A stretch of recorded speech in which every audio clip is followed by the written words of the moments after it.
कि ममता बनर्जी नूरा कुश्ती करती रहेंगी, वो खबरों में बनी रहेंगी। अब चुनाव, कभी वो चुनाव लड़ेंगी तब खबरों में रहेंगी, कभी वो कोर्ट में जाएंगी तब खबरों में रहेंगी। और नेता अगर चर्चाओं में रहता है तो वो जिंदा रहता है। अगर नेता चर्चाओं में नहीं रहेगा, सड़कों पर नहीं उतरेगा, तो नेता समाप्त हो जाता है। अब चुनौती ममता के सामने ये है कि वो 5 साल तक कैसे जिंदा रहती है। नमस्कार दोस्तों, कैसे हैं आप लोग। उम्मीद है आप सभी अच्छे होंगे। ममता बनर्जी का प्लान बी एक्टिवेट हो चुका है क्या? एक तरफ तो ममता बनर्जी अदालत पहुंच रही हैं, जज साहब के सामने दलीलें पेश कर रही हैं, तो दूसरी तरफ पीछे से दूसरी रणनीति भी काम कर रही है कि वो किसी तरीके से दिल्ली पहुंच जाए, संसद में पहुंच जाए और वहां पर मोदी जी को, अमित शाह जी को घेरें। क्या है ये रणनीति और किस तरह से काम करेगी, करेंगे बात। केपी मलिक जी बृहस्पतिवार हमारे साथ जुड़े हैं। सर, बहुत बहुत स्वागत है आपका। बहुत बहुत धन्यवाद हिमांशु जी, आपका और दर्शकों का भी जी। सर, बंगाल में चुनाव हो गए, नई सरकार बन गई, लेकिन अभी संग्राम थमा नहीं है। अब कहा जा रहा है ममता बनर्जी दिल्ली पहुंचेंगी और दिल्ली में मोदी और अमित शाह को घेरने की कोशिश करेंगी। बहरामपुर प्लान जो है उनका एक्टिवेट नजर आ रहा है। इससे क्या हो जाएगा, इसके क्या इंपैक्ट पड़ेंगे, जरा उसको लेकर जो है हम चाहेंगे कि आप बताएं कुछ। देखिए हिमांशु जी, अगर आप ममता बनर्जी को देखते हैं तो जितने भी विरोधी खेमे के सियासी दल हैं, भारतीय जनता पार्टी को बहुत मुश्किलात आई हैं ममता बनर्जी को हटाने के लिए। और आपके सामने सारी चीजें उपलब्ध हैं कि भारतीय जनता पार्टी की केंद्र की सरकार हो, चाहे बाकी दूसरे राज्यों की सरकार हो, और चाहे तमाम एजेंसियों हो, उसको लगा के ममता बनर्जी को शाम धाम दंड भेद और तमाम सियासत करके सत्ता से हटाया गया है। इसमें कोई दो राय नहीं है। ममता बनर्जी लड़ाकू किस्म की महिला हैं। वो लगातार सड़कों पे लड़ती रही हैं, राजनीति उनके खून में है।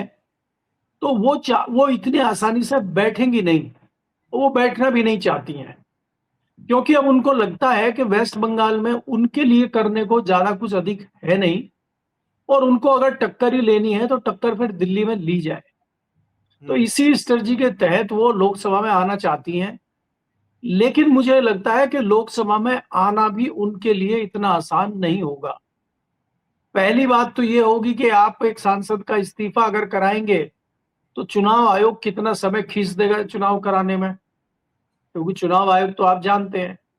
दूसरा फिर ये होगा कि वहां से कद्दावर नेता कांग्रेस के रहे हैं अधीर रंजन चौधरी, जिनको ममता बनर्जी के यूसुफ पठान ने हराया था, तो अधीर रंजन चौधरी भी कोशिश करेंगे। कहीं अगर इस जद्दोजहद में अधीर रंजन चौधरी जीत गए तो ये तो ममता बनर्जी की ना इधर की रहेंगी ना उधर की रहेंगी, और ये हो जाएगा कि एक और लोकसभा की सीट भी हाथ से जाती रही। तमाम सिचुएशन, तमाम समीकरण हैं।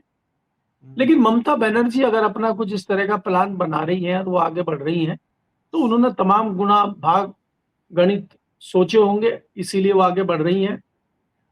आज भी आपने देखा कि वो कलकत्ता हाई कोर्ट में प्रॉपर एक वकील की ड्रेस में पहुंच गई हैं और वहां कोर्ट में लड़ाई लड़ रही हैं। अपनी पार्टी के खिलाफ जो चीजें हुई हैं उनके लिए वो कोर्ट में खड़ी हुई हैं सीना तान के। तो वो लड़ाकू महिलाएं अब किस प्रकार से लड़ती हैं, लड़ते लड़ते कलकत्ता से दिल्ली पहुंचती हैं और दिल्ली पहुंच के किस प्रकार से लड़ाई करती हैं, ये तो आने वाला समय ही बताएगा।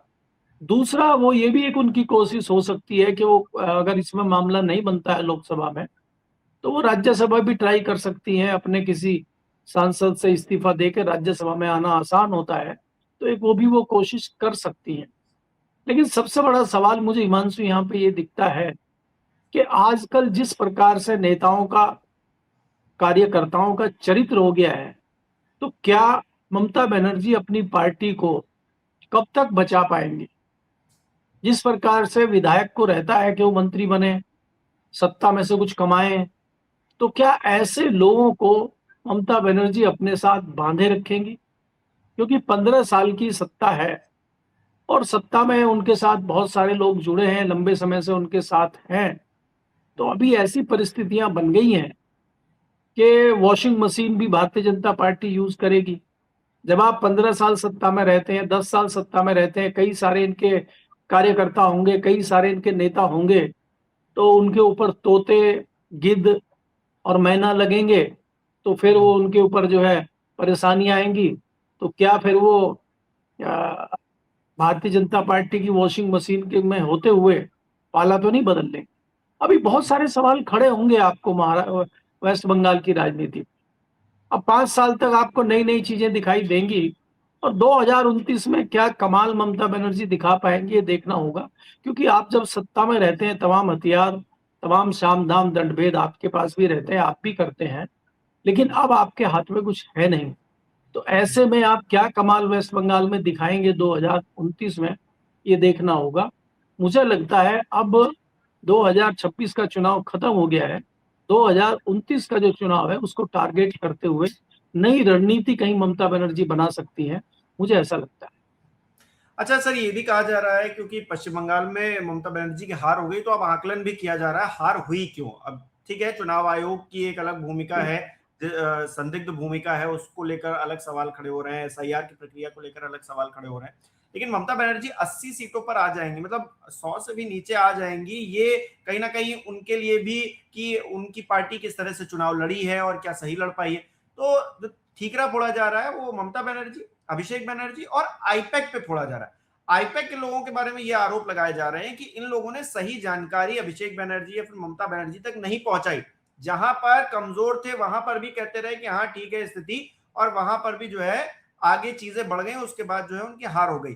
तो जो आईपैक की भूमिका है ममता बनर्जी को लेकर, अब चूंकि बीते दिनों हमने देखा अखिलेश यादव ने भी कहा कि हम भाई इनके साथ काम नहीं करेंगे, तो उस भूमिका को लेकर भी जो है तमाम सवाल खड़े हो रहे हैं कि ये जो आईपैक, जो ये कंपनियां होती हैं जो चुनाव लड़वाने के लिए स्ट्रेटजी अपनाती हैं, सिर्फ पैसे कमाने के लिए करती हैं या फिर असल में चुनाव जितवाने के लिए या उसमें भूमिका निभाने के लिए भी काम करती हैं। ममता बनर्जी के चुनाव हारने के बाद जो आरोप लग रहे हैं उसके बाद आईपैक भी सवालों के घेरे में।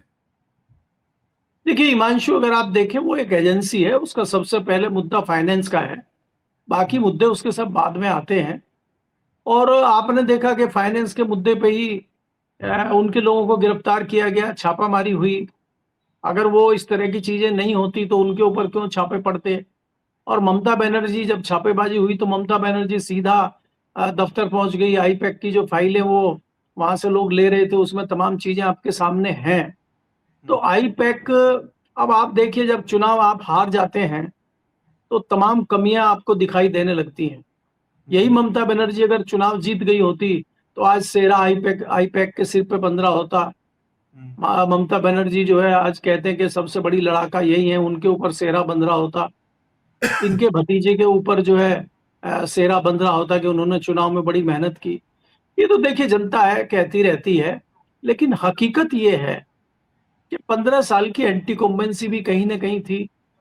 दूसरा, जैसे हम देखते हैं कि ममता बनर्जी ने भी कई गलतियां की, अब उस टाइम की सियासत को देखते हुए उन्होंने हिंदुओं को भरमाने के लिए इस तरह की चीजें की होंगी कि उन्होंने कहा कि भाई हम मंदिर बनवाएंगे, बड़े बड़े मंदिर बनवाएंगे, तो उससे मुसलमानों में एक नेगेटिव मैसेज गया। दूसरा, आपने एक मैसेज इस प्रकार का गया कि आपने सरकार के पैसे से आप मंदिर बनाने का काम कर रही हैं, उसका फायदा उठाते हुए पैंतरेबाजी हुई और बाबरी मस्जिद की घोषणा हो गई। तो उससे कई मुस्लिम वोटर जो थे वो भी उधर चले गए। और वो जो भारतीय जनता पार्टी की, विपक्ष की एक कोशिश थी कि किस प्रकार मुस्लिम में बंटवारा किया जाए, मुझे लगता हो काफी हद तक वो भी कामयाब रहे। तो तमाम जो ऐसे कारण हैं जिन कारणों पे अगर हम विश्लेषण करते हैं तो हमें पता चलता है कि ममता बनर्जी हारी हैं। लेकिन हमें ये नहीं भूलना चाहिए कि जो दूसरी तमाम चीजें थी, चाहे वो चुनाव आयोग हो, चाहे वो एजेंसियां हो, चाहे जिस प्रकार रिकॉर्ड लाखों अर्धसैनिक बलों की कंपनियां वहां पे भेजी गई हैं, तो ये जो सारी चीजें हुई हैं, इसका कोई प्रभाव नहीं था या इसमें कुछ गड़बड़ी नहीं हुई, ये भी साफ तौर पर नहीं कहा जा सकता। आप जानते हैं कि 27 लाख लोगों के वोट का फैसला ही नहीं हुआ। और यहाँ पे तो आशंका हो गई सुप्रीम कोर्ट के ऊपर भी कि जज साहब कह रहे हैं कि कोई बात नहीं, अगर इस बार वोट नहीं डाल पा रहे हैं तो अगली बार वोट डाल दीजिए। तो ये कितना मजाकाना, कितना जो है एक बेहुदा, मैं तो कहूंगा इसको कि आपका जवाब है, आपका सुझाव है, क्या सुप्रीम कोर्ट को इस तरह की टिप्पणी करनी चाहिए? सुप्रीम कोर्ट तो ये कहता है, या कोई भी कोर्ट ये कहती है कि चाहे 100 अपराधी बच जाए, एक निर्दोष को सजा नहीं होनी चाहिए। तो ये इतने सारे वोटरों के साथ कैसे आप इंसाफ कर रहे हैं? तो इसमें इसमें कई सारी संस्थाएं कटघरे में खड़ी होती हैं। दूसरा, आपने चुनाव आयोग को देखा कि चुनाव आयोग ने प्रक्रिया पूरी भी नहीं है और चुनाव की घोषणा कर दी। चुनाव आयोग तो कहता है कि हमारे लिए एक एक वोट कीमती है, हमारे लिए एक एक मतदाता कीमती है, हम एक एक मतदाता के हितों की रक्षा करते हैं। तो ये 27 लाख लोग जो थे, इनके हितों की रक्षा कौन करेगा? तो इसलिए इसलिए ये चुनाव हारने के कारण की समीक्षा करना, विश्लेषण करना, ये चलता रहेगा।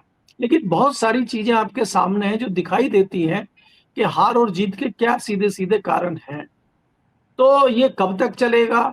क्या उत्तर प्रदेश में भी यही होगा? क्योंकि यहाँ भी आप देखते हैं एसआईआर की प्रक्रिया यहाँ पे भी चल रही थी, यहाँ पे भी कुछ अभी क्या अंदर खाने हैं, यहाँ पे भी कहते हैं करीब 2 करोड़ वोट कट गए हैं। इन्हीं की पार्टी के लोग संतुष्ट नहीं हैं। योगी जी ने कहा था कि भाई यहाँ पे इतने करोड़ों वोट कटेंगे तो हमारे लोगों को वोट बढ़वाने चाहिए जाके। तो अगर वो भारतीय जनता पार्टी के लोग ही डर रहे हैं तो विपक्ष वाले तो वैसे ही डर रहे होंगे। तो क्या ये सारी चीजें देश में इस प्रकार से जो चल रही हैं, तो उससे कहीं ना कहीं ममता बनर्जी भी प्रभावित हुई है और वो उनके चुनाव हारने का कारण बना है।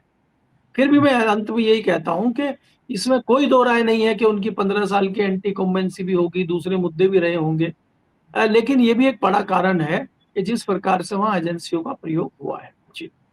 अच्छा, ममता बनर्जी चूंकि अभी कोर्ट पहुंची, आपने भी जिक्र किया कि वो अपना कोर्ट वोट बिल्कुल वकील बन के पहुंच गई हैं। चुनावी हिंसा को लेकर वो बात करने गई हैं कि चुनाव के बाद जो हिंसा हुई है, अब चुनाव के बाद जो हिंसा हुई है वो एक तरफा हुई है या दोनों तरफ से बराबर की हुई है, ये भी तो देखने वाला पहलू होगा सर।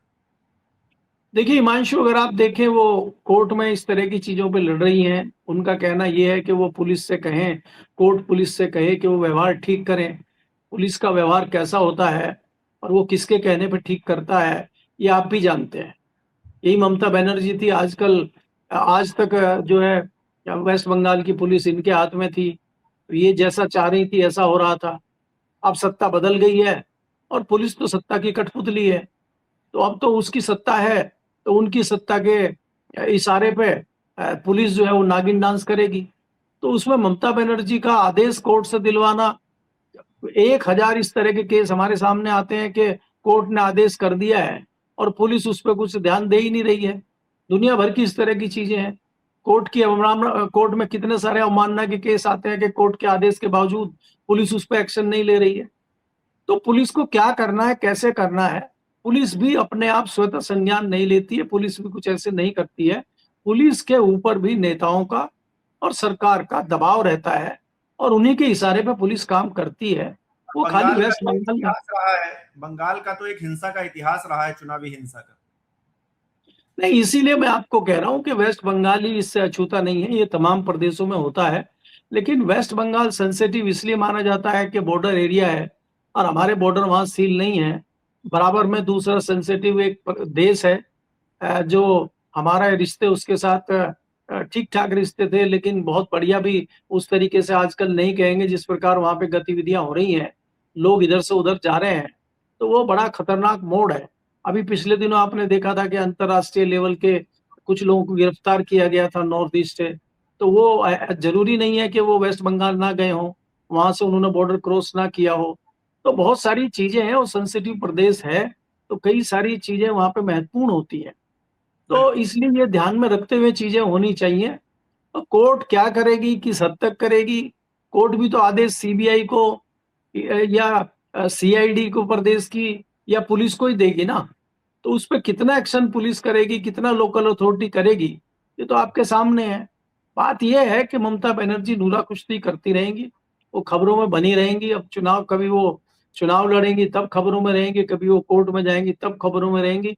और नेता अगर चर्चाओं में रहता है तो वो जिंदा रहता है। अगर नेता चर्चाओं में नहीं रहेगा, सड़कों पर नहीं उतरेगा, तो नेता समाप्त हो जाता है। अब चुनौती ममता के सामने ये है कि वो 5 साल तक कैसे जिंदा रहती है। जी बिल्कुल, राजभर जी तो कहते हैं पर्चा, चर्चा और खर्चा, इसके बिना नेतागिरी किस बात की। बहुत बहुत शुक्रिया सर हमारे साथ के लिए, तमाम बातचीत के लिए। हमारे दर्शक किस तरह से देख रहे हैं इस विषय को कमेंट करके जरूर बताएं। अब ममता बनर्जी जो है चुनाव लड़ेंगी क्या लोकसभा का, या फिर वो डायरेक्ट जो है राज्यसभा पहुंच जाएंगी, दिल्ली में लड़ाई लड़ेंगी, कोर्ट में भी लड़ाई लड़ रही हैं। तो अब किस तरह से ममता बनर्जी की राजनीति आगे बढ़ेगी, इस पर हमारी नजर रहेगी। उससे हम आपको अपडेट भी कराते रहेंगे। बहुत बहुत शुक्रिया।